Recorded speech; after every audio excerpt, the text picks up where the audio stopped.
Welcome back to Primetime News, and if you're watching online at onespotmedia.com, a very special welcome to you. Thanks for joining us. We begin with a developing story. A toddler who was seen smoking a cigarette in a viral video, along with his siblings, have been placed temporarily in state care.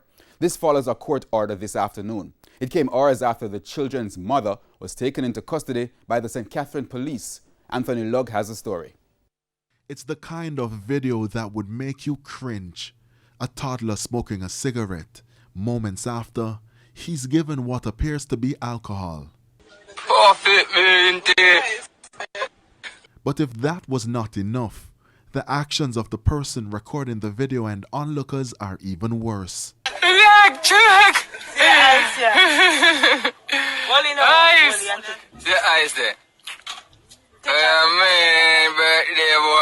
On Thursday, news came from head of the JCF's Corporate Communication Unit Senior Superintendent Stephanie Lindsay that the mother of the child was in police custody.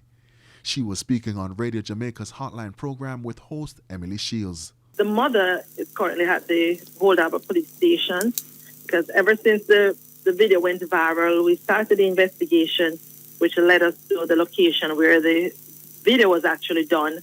And from there, we were able to identify the parents of the child. She had left the area, so the police had gone in search of her. And then we eventually got information that she was at a location in St. Catherine. So they picked her up this morning. Hours later, the court granted an order for the toddler seen in the video and 3 of his siblings to be temporarily placed in state care. The children's advocate Diane Gordon Harrison explained the purpose of today's court order. So the temporary order is called an interim order, which means that it's not a final decision.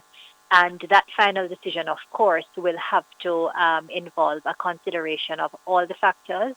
And those factors are currently being gathered so that the court can be assisted in making an informed decision and one that really is in the best interests of all the children who are here involved. The mother of the 4 children also appeared in court this afternoon. She was offered bail, so she's supposed to return to court next week, Wednesday.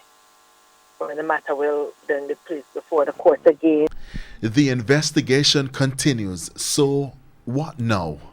There are many other things, and that is why we gave her the opportunity. They are going through a process with her to see what charges will likely come from the investigation and the role she played in the process. So all of that is being worked out.